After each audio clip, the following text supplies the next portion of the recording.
Namangan viloyati Ichki ishlar boshqarmasi jamoat xavfsizligi xizmati yo'l harakati xavfsizligi boshqarmasi xodimlari tomonidan olib borilgan reyd tadbirlari davomida jami 50 dan ortiq haydovchilar turli vaqtlarda, turli joylarda to'y kortejlarida guruh bo'lib, harakat qoidalarini qo'pol ravishda buzgani aniqlandi. Ular avtomashina boshqaruvi davomida namoyishkorona drift harakatlari qilgan, qarama-qarshi yo'lga chiqqan, boshqa transport vositalari va piyodalar xavfsizligiga tahdid solgan holda yo'l bezoriligini sodir etishgan. Ushbu harakatlarni esa video tasvirlarga muhrlab ijtimoiy tarmoqlarda ko'z-ko'z qilishga urinishgan. Guruh bo'lib harakat qilgancha avtomobilim tortib, jarima maydoniga joylashtirildi.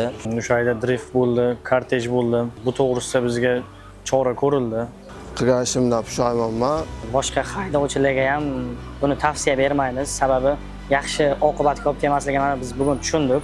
Qoidabuzarligidan faxrlanib yurgan shovvozlar birgina jarima bilan qutulib ketaman deb o'ylashgandir balki, ammo sud tomonidan ular kutmagan jazolar belgilandi. 50 nafar haydovchining ishlari tuman va shahar sudlarida ko'rib chiqilib, qonun doirasida qat'iy choralar qo'llandi. Yo'l bezorligi sodir etgan va harakat qoidalarini eng qo'pol ravishda buzgan 25 nafar haydovchi ma'muriy javobgarlik to'g'risidagi kodeksning 128-10-moddasiga asosan 1 yil muddatga haydovchilik huquqidan mahrum qilinib, ularga bazaviy hisoblash miqdorining 25 baravari miqdorida jarima jazosi qo'llanildi. Qolgan haydovchilarga esa ma'muriy javobgarlik to'g'risidagi kodeksning 129-moddasiga asosan bazaviy hisoblash miqdorining 5 baravari, ya'ni 2.060.000 so'm miqdorida jarima belgilandi.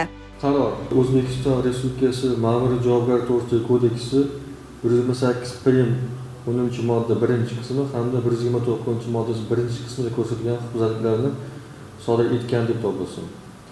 Mahmud Xonovga kodeksning 128-10-modda 1-qismi bilan bazaviy hisoblash miqdorining 25 baravar miqdorida jarima hamda 1 yil muddatga transport vositalarini boshqarish huquqidan mahrum qilish jazosi tayinlansin.